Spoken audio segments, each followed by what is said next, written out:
আসিফ নজরুলের যে পিএস এবং এপিএস আমাদের কাছে ব্যক্তিগতভাবে এই তথ্য আসছে, তারা লক্ষ কোটি টাকায় পোস্টিং নিয়ন্ত্রণ করছে।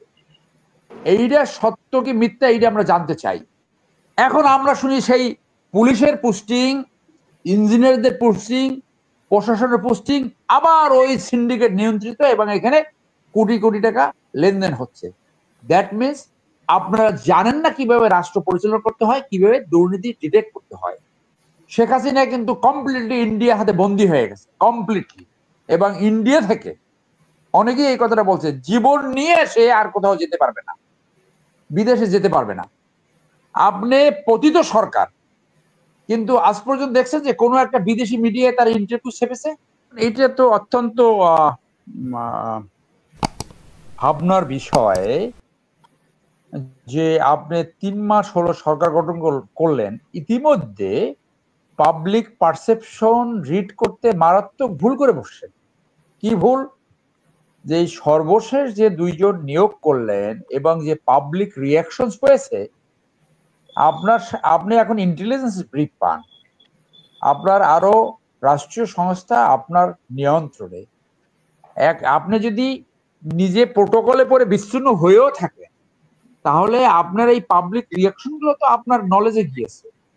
তার মানে 3 মাসের ভিতরে আপনি পাবলিক পালস রিড করতে মারাত্মক ভুল করছেন। আর এইরকম 2 জন অথর্ব নিয়োগ করছেন, যদি আগেও হাফ ডজন অথর্ব হয়েছে।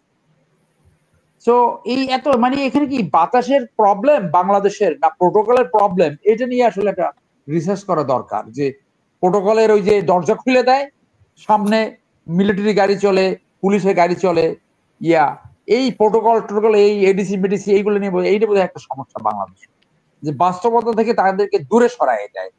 এবং এই ফটোকল এইগুলো তো আসলে সৃষ্টি করে এই ব্যুরোক্রেসি, তাদের গুরুত্ব বাড়াবার জন্য।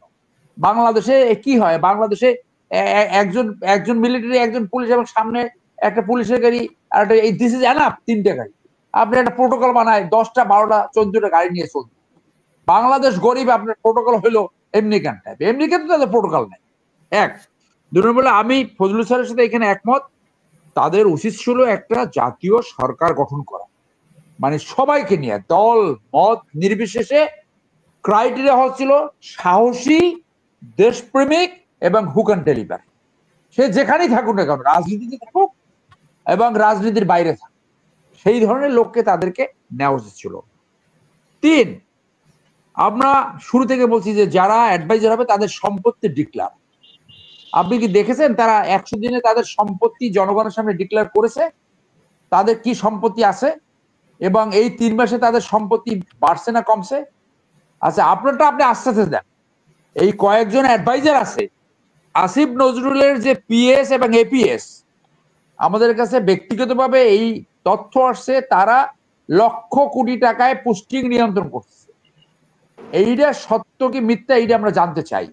তাহলে যে কজন অ্যাডভাইজার হয়েছে, তাদের এই পোস্টিং প্রমোশনের সাথে যে সমস্ত পিএস এপিএস জড়িত, তাদের নিয়োগ হওয়ার আগে কি সম্পত্তি ছিল আর এখন কি সম্পত্তি, সেই সাথে তার স্ত্রী, তদীয় স্ত্রী, শ্বশুর শাশুড়ি এবং বাব্বার সম্পত্তিও স্বচ্ছতার খাতিরে জনগণের সামনে প্লেস করা উচিত। এখন আমরা শুনি সেই পুলিশের পোস্টিং, ইঞ্জিনিয়ারদের পোস্টিং, প্রশাসনের পোস্টিং আবার ওই সিন্ডিকেট নিয়ন্ত্রিত, এবং এখানে কোটি কোটি টাকা লেনদেন হচ্ছে। দ্যাট মিনস আপনারা জানেন না কিভাবে রাষ্ট্র পরিচালনা করতে হয়, কিভাবে দুর্নীতি ডিটেক্ট করতে হয়। সর্বশেষ কথাটা বলবো, আগে একটা আলোচনা বলছিলাম ফজলুল স্যারের সাথে, আমি ওইটার সংযোজন করছি, সাপ্লিমেন্ট করছি। গোলাম মোস্তফার যে কোটি কোটি টাকা ইন্ডিয়ান ব্যাংকে ছিল, সেইটাকে কুক্ষিগত করার জন্য ট্রাক চাপা দিয়ে তাকে নিহত করেছিল ইন্ডিয়ান র। শেখ হাসিনা কিন্তু কমপ্লিটলি ইন্ডিয়া হাতে বন্দী হয়ে গেছে, কমপ্লিটলি। এবং ইন্ডিয়া থেকে অনেকেই এই কথাটা বলছে, জীবন নিয়ে সে আর কোথাও যেতে পারবে না, বিদেশে যেতে পারবে না। আপনি পতিত সরকার, কিন্তু আজ পর্যন্ত দেখছেন যে কোনো একটা বিদেশি মিডিয়ায় তার ইন্টারভিউ ছেপেছে? বিবিসি বলেন, সিএনএন বলেন, অথবা অন্যান্য যে ওয়ার্ল্ড মিডিয়া আছে, তার মানে তার কাছে ঘেঁষতে দেয় না। একটা ফোন আছে, ওইটা অ্যান্ড্রয়েড একটা ফোন আছে এবং ওইটা হোয়াটসঅ্যাপ কানেকশন আছে, ওইখান থেকে দুই একটা কথা বলে। তার মানে এই আওয়ামী লীগ উনি সহ আওয়ামী লীগের যে যে লুটেরা তন্ত্ররা যে টাকাগুলো ইন্ডিয়া নিয়েছে, ওই টাকাটা দিয়েই তাদেরকে লালন পালন করবে, ওখান থেকে তাদের ইকোনমিককে বুম করবে। আর শেখ হাসিনাকে এমন ভাবে নজরদারি করে রাখবে যে শেখ হাসিনা কোনো একটি বিদেশি মিডিয়ায়ও এই ইন্টারভিউ দিতে পারবে না, কেননা তাতে এই সত্যটা বের হয়ে যেতে পারে যে 2009 থেকে 24 সাল পর্যন্ত আমি যা কিছু দিয়েছি অনেক সেইটা ইন্ডিয়া আজীবন মনে রাখবে। এর বাইরে কি কি আর কি কি দিচ্ছে, বা এই উপরের যে এগ্রিমেন্টস গুলো হয়েছে এমইউ, এর বাইরে আর কি কি দিচ্ছে, গোপন ভাবে সেকেন্ড লাইনে কি কি দিচ্ছে, সেইগুলা মনের ভুলে অনেক সময় হঠাৎ করে বলে ফেলতে পারে। সেই জন্য এই ধারণা ঘনীভূত হয়েছে, ইন্ডিয়া তাকে নজরবন্দি করে এক ধরনের অ্যারেস্টেড অবস্থায় রাখবে এবং কোনোদিনই তাকে জীবন নিয়ে কোথাও যেতে দেবে না।